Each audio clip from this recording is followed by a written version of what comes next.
Loved this place.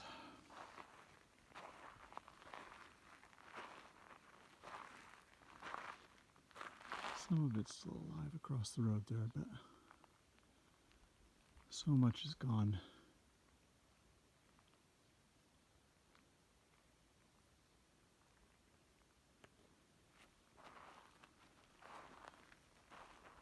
I talked to this tree for so many hours. I would camp here, have a fire. Seems like a bad idea now, but I would have a fire and I would sit and watch the sky.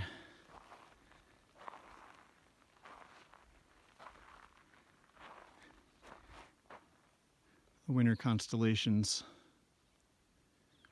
The Pleiades would come up, and then the rest of Taurus, the Hyades, and then Orion, and then Canis Major. I would fall asleep looking at Sirius coming up over Kessler Peak.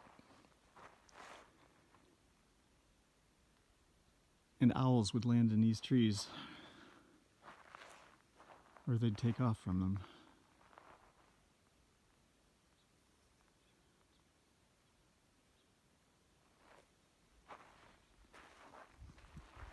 This is the campsite I always came back to.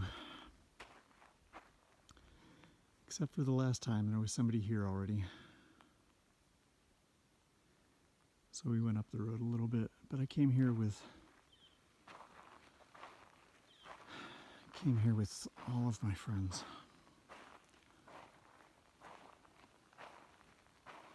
Came here with my ex-wife, my late dog, my friend Matthew,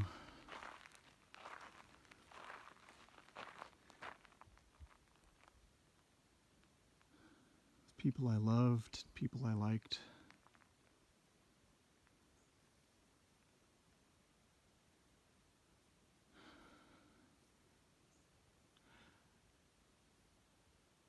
I came here with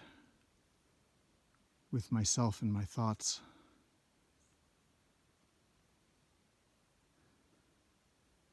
Sometimes tortured thoughts.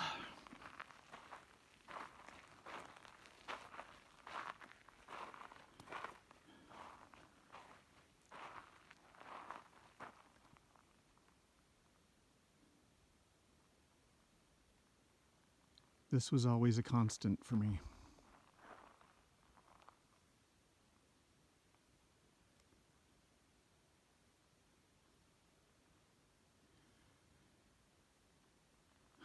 I came here September 2007. September 2007, it had rained. And there was a fall bloom, one of the only ones I've seen here.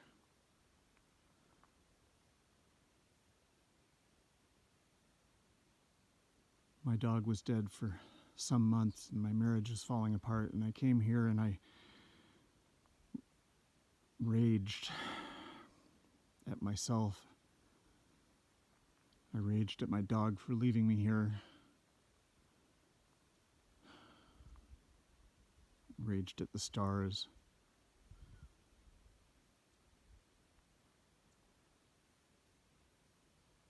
And at the unblinking, unfeeling people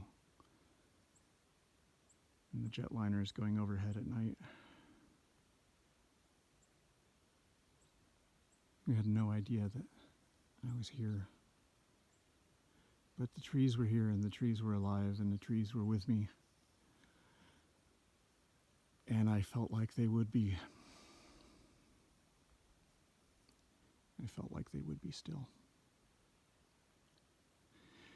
15 years ago this month, I stood well past Teutonia Peak over there, about 10 miles in that direction, and I looked here from the edges of the hackberry fire, which burned more than 200,000 acres in a couple of days. And I looked up at this beautiful dome. It's an extensive Joshua Tree forest, and I thought, this will burn.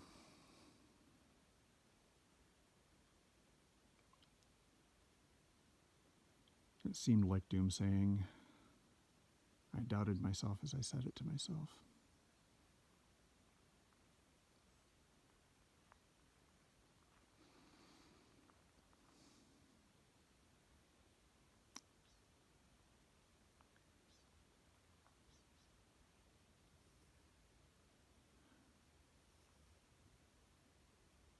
I never thought I would outlive this forest. I never thought I would outlive this forest.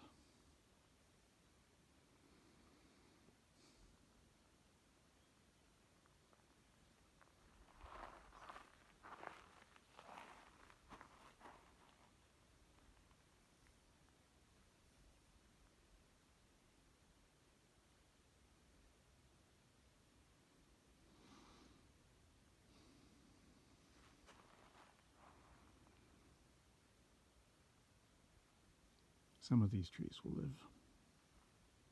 Maybe 1%. Maybe a few more than that. Maybe 20% will send up sprouts.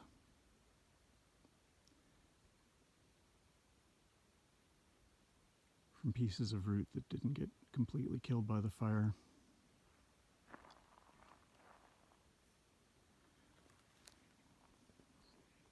Do you see these dark spots on the ground?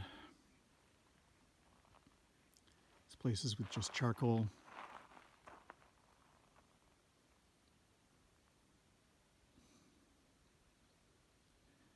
About 30% of those, a third to a half of those, maybe more than half in some places, were blackbrush. Nurse plant for Joshua Tree seedlings.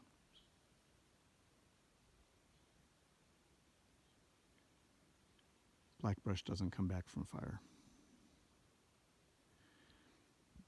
It used to come back from fire when there were ground sloths and American lions.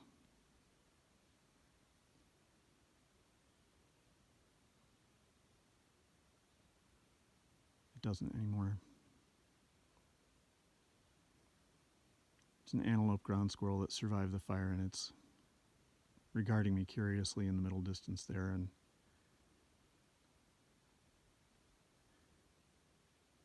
whatever trees survive, if they ever set seed again,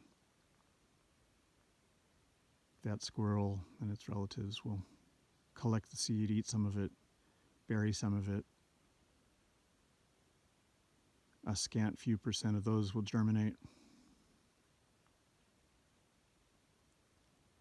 But there's no blackbrush here, and there won't be.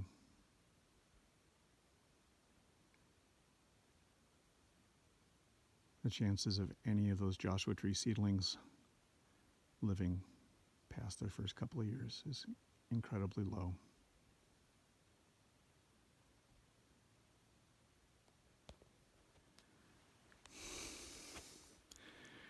And there's no one to blame. There's no one to blame for this. I could take my feelings and I could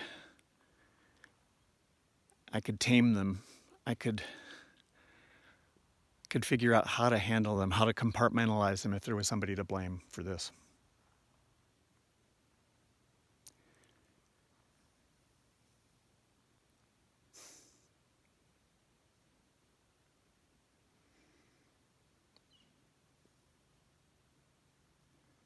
But there's no one to blame for this except all of us. And even that is incredibly indirect and emotionally unsatisfying.